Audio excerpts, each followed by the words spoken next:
جو رحمان ہے، رحیم ہے، جس نے زمین کا فرش بچھایا، آسمان کا شامیانہ لگایا، آفتاب و ماہتاب کو روشن کیا، کہ جس نے ہمیں دیکھنے کے لیے آنکھ، سننے کے لیے کان اور حقائق و مطالب کے ادراک کے لیے دل اور دماغ دیے، وہ اللہ اپنی پاک و پاکیزہ کتاب قرآن مجید میں ارشاد فرما رہا ہے، فَأَلْحَمَهَا فُجُورَهَا وَتَقْوَاهَا، اور قسم ہے اس نفس کی کہ ہم نے اس نفس کو فسق و فجور کی بھی صلاحیت ودیت کر دی اور تقوی کی بھی صلاحیت عطا کر دی۔ قد افلح من زکاہا، کامیاب ہو گیا وہ انسان کہ جس نے اپنے نفس کو گناہوں سے پاکیزہ کیا، وقد خاب من دساہا، ناکامیاب ہو گیا وہ انسان کہ جس نے اپنے نفس کو گناہوں میں آلودہ کیا۔ پروردگار عالم نے اس آیہ مبارکہ میں انسانوں کے لیے پیغام دیا ہے۔ کامیابی کا معیار نفس کے اوپر کنٹرول اور ناکامی کا معیار نفس کے اوپر کنٹرول نہ ہونا ہے۔ جیسا کہ جو افراد توفیقات کی وجہ سے اس فرش عزا پہ موجود تھے، ان کے اذہان عالیہ میں میری بات کل کی محفوظ ہوگی، میں وہیں سے اپنی گفتگو کا آغاز کرنا چاہتا ہوں، لیکن اس سے پہلے ایک بات کہہ دینا چاہتا ہوں کہ کبھی یہ خیال نہ کریے گا کہ فرش عزا ہماری محتاج ہے۔ کبھی بھی یہ خیال نہ کریے گا کہ فرش عزا ہماری محتاج ہے، ہمیشہ یہ سوچئے گا کہ ہم فرش عزا کے محتاج ہیں۔ توجہ کیجئے گا، میں نے کل کئی باتیں بیان کی تھی کہ انسان جب دنیا میں آتا ہے تو کچھ چیزیں لے کے آتا ہے۔ ایک کا نام رکھا گیا جسم، ایک کا نام رکھا گیا تھا روح، اور ایک کا نام رکھا گیا رشتہ۔ پھر اس کے بعد یہ بھی بات کل بیان کی تھی کہ جب بچہ دنیا میں آتا ہے تو سورہ نحل کے مطابق واللہ اخرجکم من بطون امہاتکم لا تعلمون شیئا، کہ اللہ نے جب تمہیں تمہاری ماؤں کے شکم سے باہر نکالا تھا تو تم جاہل محض تھے، کچھ نہیں جانتے تھے۔ پھر اس کے بعد ایک اور آیت پڑھی تھی کہ واللہ خلقکم، اللہ نے تمہیں خلق کیا، ثم یتوفاکم، اور وہ تمہیں موت دیتا ہے، ومنکم من یرد الی ارذل العمر لکی لا یعلم بعد علم شیئا، اور اللہ ہم میں سے اور تم میں سے بہت سو کو پلٹا دیتا ہے بڑھاپے کی طرف تاکہ انسان پڑھنے لکھنے کے بعد جاہل بن جائے اور قبر میں چلا جائے۔ اس کے بعد یہ بھی بتایا تھا بہت ساری چیزیں، میں اس لیے یہ بیان کر رہا ہوں تاکہ لوگ آمادہ ہو جائیں تو باقی باتیں کروں۔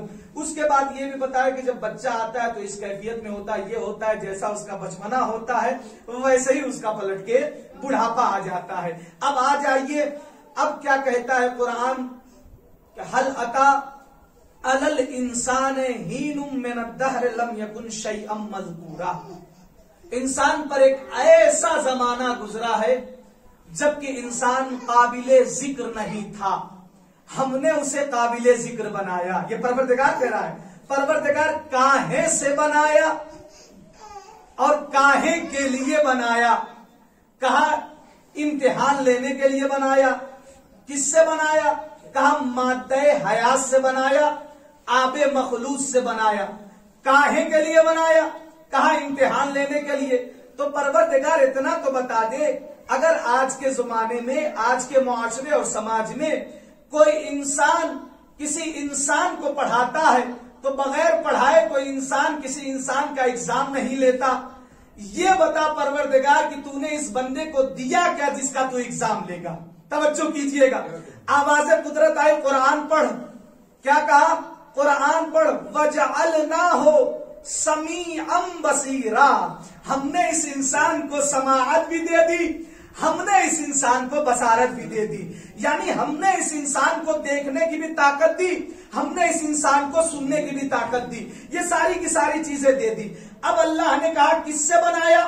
مادہ حیات سے، آب مخلوق سے۔ قرآن کیا کہہ رہا ہے کہ انسان پر ایک ایسا زمانہ گزرا ہے جبکہ انسان قابل ذکر نہیں تھا، ہم نے اسے قابل ذکر بنایا، امتحان لینے کے لیے بنایا، مادہ حیات سے بنایا، آب مخلوق سے بنایا، اور کہا کیا دیا؟ کہا سمیعم بصیرہ، ہم نے اسے سماعت بھی دی، ہم نے اسے بصارت بھی دی۔ تو کتنے منکرین خدا ہیں جو خدا کے وجود کا انکار کرتے ہیں اور کہتے ہیں کہ اس کائنات کا کوئی خالق نہیں۔ میں ان سے فقط اور فقط دو سوال کروں گا۔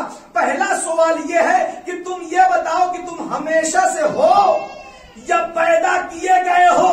تو بڑے سے بڑا منکرین خدا یہی کہے گا کہ میں پیدا کیا گیا ہوں۔ تو اب دوسرا سوال ہوگا کہ پیدا کرنے والا کون؟ کیا کہا اللہ نے کہ انسان میں ایک ایسا زمانہ گزرا ہے جبکہ انسان قابل ذکر نہیں تھا مگر قابل ذکر نہیں تھا۔ اب میں ایک مثال دے دوں اپنے برادر محترم بزرگوں کو سمجھانے کے لیے کہ اگر آپ کے گھر میں کوئی مہمان آ جائے اور آپ اس کی تواضع چائے کے ذریعے سے کرنا چاہیں، یہاں تو کئی طریقے کی چائے ملا کرتی ہے، اگر لپٹن کہہ دیا جائے تو لپٹن حاصل ہو جاتی ہے، اگر جسے کہا جائے کشمیری کہہ دیا جائے تو کشمیری حاصل ہو جاتی ہے، مل جایا کرتی۔ لیکن انصاف سے مجھے یہ بتائیے کہ اگر آپ کے گھر میں کوئی مہمان آ گیا، اب آپ اس کی تواضع کرنا چاہتے ہیں، کاہے سے؟ چائے کے ذریعے سے۔ چائے بنی ہوئی نہیں ہے، آپ کیا کریں گے؟ پانی لے کے آئیں گے، اس کو ابالیں گے، اس میں دودھ کو ملائیں گے، شکر ڈالیں گے، چائے کی پتی ڈالیں گے، پھر جا کے چائے قبلہ یا حضور کے پاس لائیں گے۔ اب ان سے پوچھیں گے جناب سرکار قبلہ کعبہ یہ بتائیے کہ چائے تازہ ہے یا نہیں؟ توجہ کیجئے گا، اگر پانی الگ موجود ہو، اگر پانی الگ موجود ہو تو وہ پانی کہا جائے گا، چائے نہیں کہی جائے گی۔ دودھ الگ موجود ہو تو وہ دودھ کہا جائے گا، چائے نہیں کہی جائے گی۔ شکر الگ موجود ہو تو وہ شکر کہی جائے گی، پانی نہیں کہا جائے گا۔ پانی شکر کہا جائے گا، چائے نہیں کہی جائے گی۔ لیکن جب ان تمام چیزوں کو یکجا کیا گیا، ان تمام چیزوں کو ملایا گیا، ان تمام چیزوں کا آپس میں تعلق کیا گیا، ان تمام چیزوں کو آپس میں رشتے میں باندھا گیا، تب جا کے چائے قابل ذکر بنی۔ بس اسی طریقے سے انسان بھی تھا، آگ میں تھا، مٹی میں تھا، ہوا میں تھا، پانی میں تھا۔ جب ان تمام چیزوں کو یکجا کیا گیا، جب ان تمام چیزوں کو ملایا گیا، تب جا کے انسان قابل ذکر بنا۔ اب جب قابل ذکر بن گیا انسان تو اللہ نے کہا انا خلقنا الانسان من نطفۃ امشاجا، ہم نے اس انسان کو نطفے سے پیدا کیا ہے۔ اب آپ پہچانو اپنے خدا کو، اگر اپنے خدا کو پہچان لیا تو تمہاری زندگی کا مشن کامیاب ہو جائے گا۔ قرآن کا ایک ایک لفظ معجزہ ہے، انا خلقنا الانسان من نطفۃ امشاجا، ہم نے اس انسان کو نطفے سے پیدا کیا ہے جس میں 30 کروڑ سے لے کے 50 کروڑ تک زندہ جراثیم ہوتے ہیں۔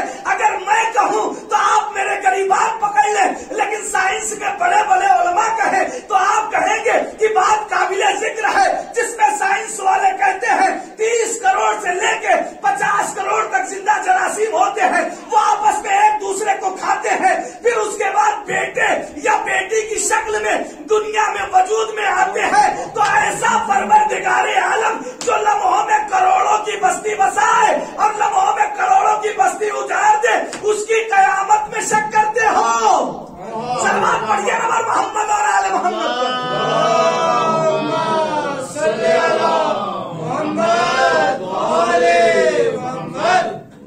آ گیا بچہ دنیا میں، تیار ہو چکا بچہ دنیا میں۔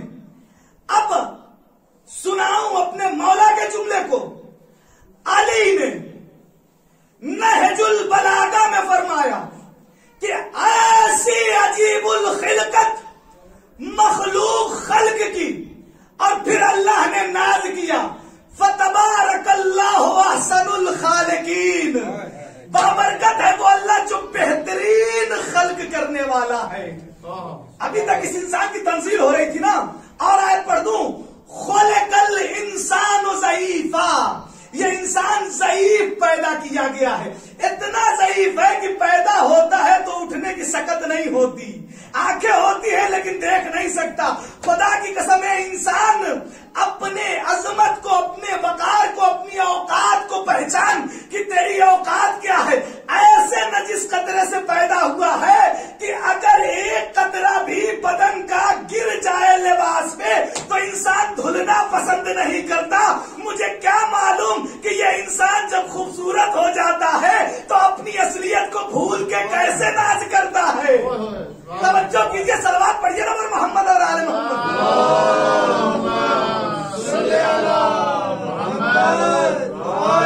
ایسی عجیب الخلقت مخلوق خلق کی اور ناز کیا، قصیدہ پڑھا، فتبارک اللہ احسن الخالقین، بابرکت ہے وہ اللہ جو بہترین خلق کرنے والا ہے۔ یعنی علی نے اللہ کے اوپر گفتگو کی اور کہا پہچانو اس خدا کو، توجہ کیجیے، پہچانو اس خدا کو کہ جس نے ایسی عجیب الخلقت مخلوق خلق کی کہ جو گوشت کے لوتھڑے سے بولتا ہے، ہائے ہائے، توجہ کیجیے، گوشت کے لوتھڑے سے بولتا ہے، چربی کے ڈھیلے سے مشاہدہ کرتا ہے، ہڈی سے سنتا ہے۔ آخر کیا وجہ ہے کہ اتنی زبانیں ہیں دنیا میں، یہی گوشت کا ٹکڑا اردو بھی بول رہا ہے، عربی بھی بول رہا ہے، فرانسی بھی بول رہا ہے، انگریزی بھی بول رہا ہے، جرمنی بھی بول رہا ہے، نیپالی بھی بول رہا ہے، گجراتی بھی بول رہا ہے، راجستانی بھی بول رہا ہے، پنجابی بھی بول رہا ہے، کشمیری بھی بول رہا ہے۔ چاہیے اگر کسی کی ہمت ہو تو اسی گوشت کے ٹکڑے کو کسی قصاب کی دکان سے لے آؤ، جب جانو کہ وہ کلام کرے، جب جانو کہ وہ سخن کرے، جب جانو کہ وہ گفتگو کرے، چاہیے ہڈی کو اٹھا لے آئیے، جب جانو کہ وہ سنے، جب جانو کہ اس کے اندر سماعت کی طاقت پائی جائے، جائیے چربی کے ڈھیلے کو اٹھا لائیے، جب جانو کہ اس کے اندر بصیرت پائی جائے، جب جانو کہ وہ دیکھ سکے، پتا چلا اس کے اندر کوئی ایسی شے موجود ہے جو گوشت کے لوتھڑے سے بلواتی ہے، چربی کے ڈھیلے سے مشاہدہ کرواتی ہے اور ہڈی سے سنواتی ہے۔ اچھا تو وہ چیز ہے کیا؟ اب آئیے پھر قرآن پڑھ دوں، انی خالق بشرا من طین فاذا سویتہ ونفخت فیہ من روحی فقعوا لہ ساجدین۔ جب میں اس میں روح کو پھونک دوں تو تم تمام کے تمام ملائکہ سجدے میں چلے جانا۔ اب میں نے ہاتھوں کو جوڑا، اے پروردگار اتنی جلدی کیا ہے سجدہ کرانے کی، اتنی جلدی کیا ہے سجدہ کرانے کی؟ قرآن میں تو ہی تو کہہ رہا ہے نا کہ ان اول بیت، کائنات کا پہلا گھر ہم نے خانہ کعبہ بنایا، تو پہلے دن سے سجدہ کروا دیتا۔ جب نہیں آواز قدرت آئے، اے نادان، اگر پہلے دن سے سجدہ کرواتا تو لوگ کہتے کہ مٹی کے مکان کا سجدہ ہوا، اب ذرا اس میں روح کو آ لینے دے۔ صلوات پڑھیے پر محمد اور آل محمد۔